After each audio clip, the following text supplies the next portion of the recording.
హరి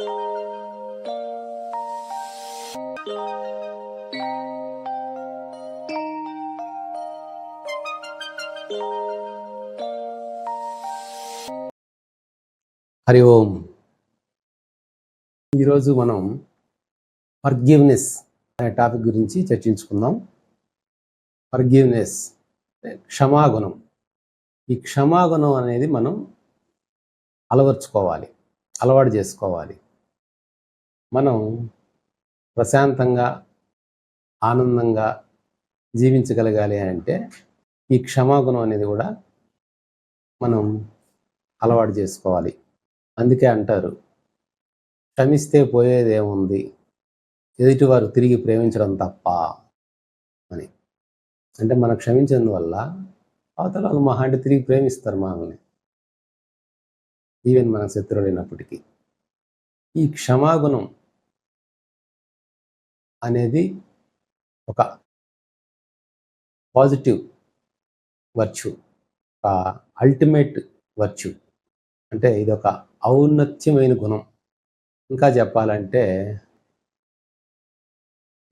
మనలో ప్రేమతత్వం పెరగాలి, మనం ఆనందంగా ఉండాలంటే అని అందరూ చెప్తుంటారు కదా. ఆ ప్రేమతత్వానికి పరాకాష్ట అంటే love is final form of forgiveness.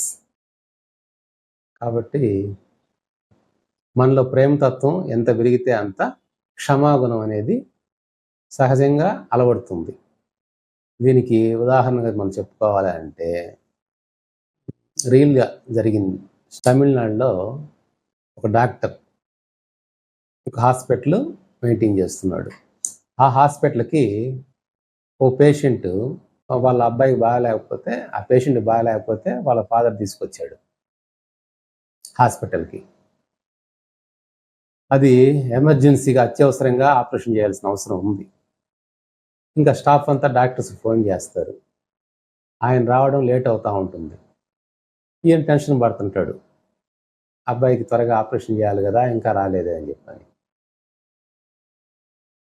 మొత్తం మీద లేటుగా డాక్టర్ వస్తాడు. రావడం, డాక్టర్ని చూడంగానే ఈయన టెన్షన్లో కోపంతో అరిచేస్తారు, బిడ్డ ప్రాణాలతో ఉంటే మీరు ఇంకా తొందరగా రావచ్చు కదా, ప్రాణాలతో చెలగాటం ఆడుతుంటే మీరు తొందరగా రావచ్చు కదా, ఇలా నిర్లక్ష్యం చేస్తారు. అదే మీ అబ్బాయిని అయితే బాగాలేకపోతే అట్లాగే ఉంటారా? అట్లాగా అది ఇది అతన్ని నెగిటివ్గా భావించుకొని రకరకాలుగా మాట్లాడతాడు. అయినప్పటికీ ఆ డాక్టర్ కామ్గా అతన్ని ఆపరేషన్ థియేటర్లో తీసుకెళ్ళి ఆపరేషన్ చేసి ఆ ఆపరేషన్ కూడా సక్సెస్ అవుతుంది. బయటకు వస్తారు. వచ్చేసి ఇంక ఈ పేషెంట్తో కూడా మీ అబ్బాయికే ఆపరేషన్ సక్సెస్ అని చెప్పేసి వెళ్ళిపోతాడు, ఇంకేం మాట్లాడు. ఆ తర్వాత అక్కడ స్టాఫ్ చెప్తారు, మీరు ఇందాక డాక్టర్ గారిని తిట్టారు, కానీ మేము ఫోన్ చేసినప్పుడు అక్కడ వాళ్ళ అబ్బాయి చనిపోయి ఉన్నాడు, మరణించున్నాడు. ఆ కార్యక్రమంలో పక్కన పెట్టి మధ్యలో మీ అబ్బాయి కోసం రావాల్సి వచ్చి ఆపరేషన్ చేసి వెళ్ళాడు. అప్పుడు ఆ సత్యం తెలిసిన తర్వాత ఆయన ప్రాయచిత పడతాడు. అయ్యో, నాకు తెలియక తప్పుగా భావించి డాక్టర్ గారిని ఏదేదో మాట్లాడేశాను. అయినప్పటికీ డాక్టరు క్షమాగుణంతో అతని మాటల్ని పట్టించుకోకుండా ఆపరేషన్ థియేటర్లో వాళ్ళ అబ్బాయి మీద ఏ నిర్లక్ష్యం చేయకుండా ఎంతో సమర్థవంతంగా ఆ ఆపరేషన్ని సక్సెస్ఫుల్ చేస్తాడు. అలాగా కొన్ని పరిస్థితుల్ని మనిషిని ఆ విధంగా ప్రేరేపిస్తూ ఉంటాయి. అవి అర్థం చేసుకొని మనం ఆ పరిస్థితుల్ని వాళ్ళకి ఆ టైంలో ఉండే మానసిక స్థితిని అర్థం చేసుకోవాలి. ఇప్పుడు ఆ డాక్టర్ అర్థం చేసుకున్నాడు, అక్కడ పరిస్థితికి ఆయన మానసిక స్థితి ఆ విధంగా ఉండి అలా మాట్లాడాడు. అంతేగాని అతని శత్రుత్వ భావం లేదు అని అర్థం చేసుకొని క్షమించడం అనేది చేశాడు. లేదా ఆయన మాటలకి ఏంలాగే రియాక్ట్ అయిపోయేసి అక్కడ ఏదైనా నిర్లక్ష్యంతో ఉన్నాడు అనుకోండి ఆపరేషన్ థియేటర్లో, మరి ప్రాణానికే ముప్పు వస్తుంది. అట్లాగా మనం కొన్ని సందర్భాలను బట్టి కొందరు మనకు వ్యతిరేకంగా ప్రవర్తిస్తారు. కొన్ని సందర్భాలను బట్టి వాళ్ళ మానసికంగా సరైన ఎదుగుదల లేక, సరైన మెచ్యూరిటీ లేక, ఇతరుల మనుషులను అర్థం చేసుకోలేక, వాళ్ళు కూడా నెగిటివ్ మైండ్తో ఉండి ఆ విధంగా ప్రవర్తిస్తుంటారు. అందువల్ల మనం దాన్ని అర్థం చేసుకొని, అవగాహన చేసుకొని, ప్రేమతో వారి యొక్క స్థితిని, మానసిక స్థితిని అర్థం చేసుకొని మనం వారిని క్షమాగుణంతో చూడడం అలవాటు చేసుకోవాలి. ఇప్పుడు ఆ విధంగా ఆ క్షమాగుణం, ఆ దయగల హృదయం ఉండబట్టే మన అనుకునే గురువులైనా, ఋషులైనా, వీళ్ళైనా కూడా అందరూ అజ్ఞానంతో ప్రవర్తిస్తూ ఒకరినొకరు మాటలతో, చేతలతో హింసించుకుంటున్నారు. వీళ్ళంతా కూడా ఆ అజ్ఞానంతో ఉండబట్టి ఆ విధంగా ప్రవర్తిస్తున్నారు. కాబట్టి వీళ్ళ అజ్ఞానాన్ని పారద్రోలి వాళ్ళ జ్ఞానాన్ని అందించాలి అంటే వాళ్ళ అజ్ఞానాన్ని క్షమించేశారు వాళ్ళు మానసికంగా. కేవలం వాళ్ళ అజ్ఞానంతో ఆ విధంగా ప్రవర్తిస్తున్నారు. కాబట్టి వాళ్ళ అజ్ఞానాన్ని పారద్రోలాలంటే మనం వాళ్ళ జ్ఞానం అందించాలని వాళ్ళ జీవితాలనే త్యాగం చేసి అందరికీ జ్ఞానాన్ని అందించాలి అని ఆ దయగల హృదయంతోనే ప్రతి ఒక్కరికి కూడా ఈ జ్ఞానాన్ని అందించడం అనేది చేస్తున్నారు. అట్లా కాకుండా వాళ్ళు అట్లా ప్రవర్తిస్తున్నారు కాబట్టి వాళ్ళకి ఆ విధంగా జరగాలి, ఈ విధంగా జరగాలి అని చెప్పి భావించే పని అయితే ఏ గురువులు ఎవరికి బోధించరు.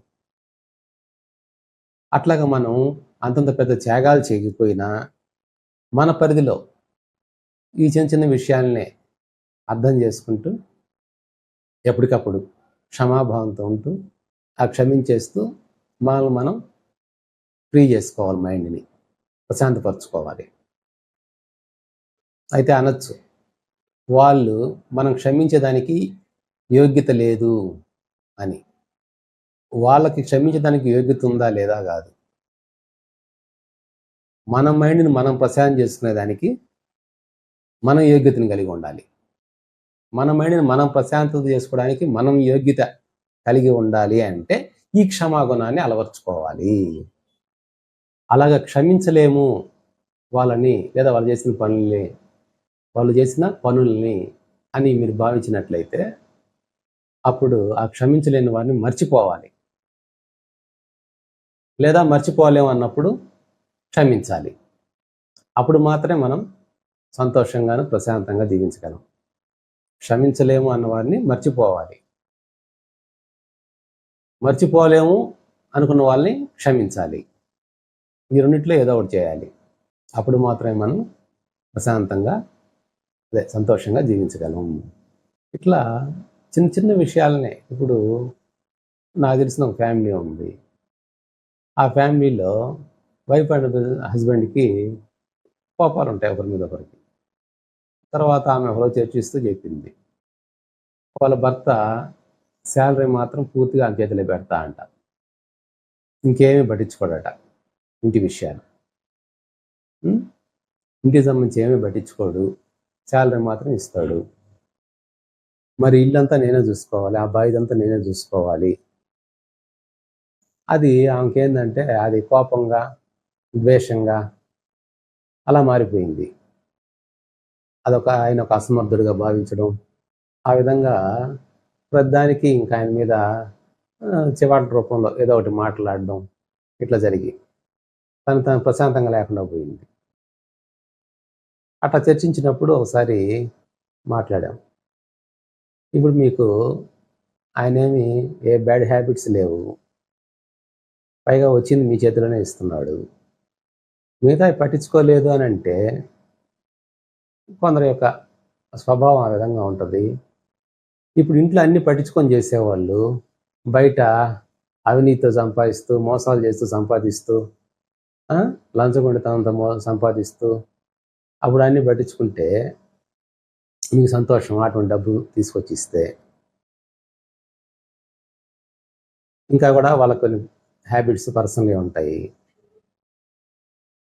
మరి వాటితో పోలిస్తే మీది చిన్న సమస్యే కదా అని చెప్పిన తర్వాత తను అప్పటి నుంచి రియలైజ్ అయ్యి అక్కడి నుంచి వాళ్ళలో ఒకరికొకరి మీద సఖ్యత పెరిగింది, అంటే క్షమించేసింది. సో ఆ క్షమాగుణం లేనంత వరకు, ఆ క్షమాగుణం ఆమెలో లేనంత వరకు ప్రశాంతంగా జీవించడం కష్టమైంది. ఏదో లోటు, ఏదో అసంతృప్తి. ఎప్పుడైతే ఆ విషయం గురించి రియలైజ్ అయిందో ఇట్లా చర్చించడం ద్వారా అప్పటి నుంచి ఆ మనసు తేలికైపోయింది, ప్రశాంతంగా ఉండగలిగింది, ఒకరితో ఒకరు సఖ్యతతో ఉండగలిగారు. అట్లాగే మనం ప్రతి విషయాన్ని కూడా అర్థం చేసుకుంటూ, అవగాహన చేసుకుంటూ, ప్రేమతో అర్థం చేసుకోవాలి, అవగాహన చేసుకోవాలి. అప్పుడు మాత్రమే మనలో ఆ ప్రేమతత్వం అనేది కూడా పెరుగుతుంది. మనలో ప్రేమతత్వకి బయట నిదర్శనం ఏంటంటే ఈ క్షమాగుణమే. ఇంక ఇలా చెప్పుకుంటూ పోతే జీసస్ క్రీస్ట్, ఆయన్ని కొంతమంది సిలువ చేస్తారు. మరి సిలువ చేసేటప్పుడు ఎంత పెయిన్గా ఉంటుంది, భరించలేనంతగా ఉంటుంది. అయినప్పటికీ ఆయన వాళ్ళ కోసం ప్రార్థన చేస్తున్నాడు. ఓ భగవంతుడా, వీళ్ళ కలిగిన అజ్ఞానాన్ని తొలగించు. అదే వీళ్ళ జ్ఞానం ఉంటే నాలాంటి వాళ్ళని సిలువ చేయరు కదా. వీళ్ళ జ్ఞానం లేకనే కదా, అజ్ఞానంతోనే కదా ఈ విధంగా సిలువ చేస్తున్నారు, ఈ విధంగా బాధిస్తున్నారు. కాబట్టి వీళ్ళ కలిగిన అజ్ఞానాన్ని క్షమించాలి అని వాళ్ళ గురించి ప్రార్థన చేస్తూ వాళ్ళ అజ్ఞానాన్ని పారద్రోలి జ్ఞానాన్ని అందించు అని చెప్పాడు. అంటే అంత బాధపడుతున్నప్పటికీ, ఆయన్ని వాళ్ళు బాధ పెడుతున్నప్పటికీ వాళ్ళ గురించి భగవంతుడికి ప్రార్థన చేస్తాడు. అంటే ఆయనలో ఎంత క్షమాగుణం ఉంది, ఎంత ప్రేమతత్వం ఉంది.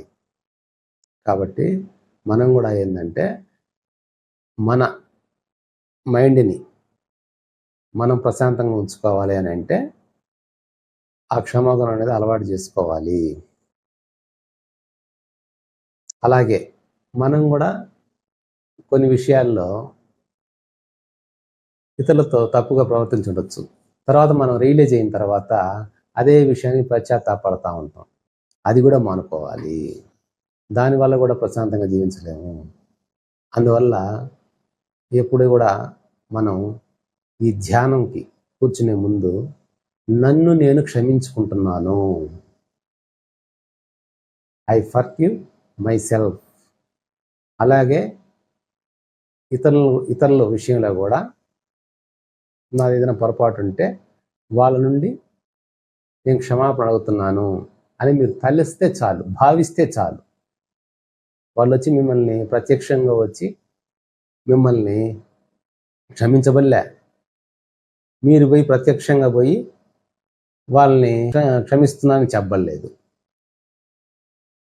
మీరు ఆ విధంగా భావిస్తే చాలు, ఆటోమేటిక్గా మీలో ఉండే ఆ వైబ్రేషన్స్ అన్ని చేంజ్ అయిపోతాయి. కాబట్టి ప్రతి ఒక్కరు కూడా ఈ డైలీ రొటీన్ లైఫ్లో, ఈ దైనందిన జీవితంలో క్షమాగుణం అనేది అలవర్చుకోవాలి. అది కూడా ఒక సాధనగా భావించాలి. మనం చేసే ఈ ధ్యానంతో పాటు ఈ విధమైన గుణాలని పెంపొందించుకోవాలి. అప్పుడు మాత్రమే హాయిగా ఆనందంగా జీవించగలము. ఈ విధంగా మీరు అలవాటు చేసుకుంటారని, అవగాహనతో, ప్రేమతో అర్థం చేసుకొని ఇతరుల పట్ల, మీ పట్ల జీవిస్తారని ఆశిస్తూ హరి ఓం తత్సత్. లోకా సమస్త సుఖినో భవంతు. లోకా సమస్త సుఖినో భవంతు.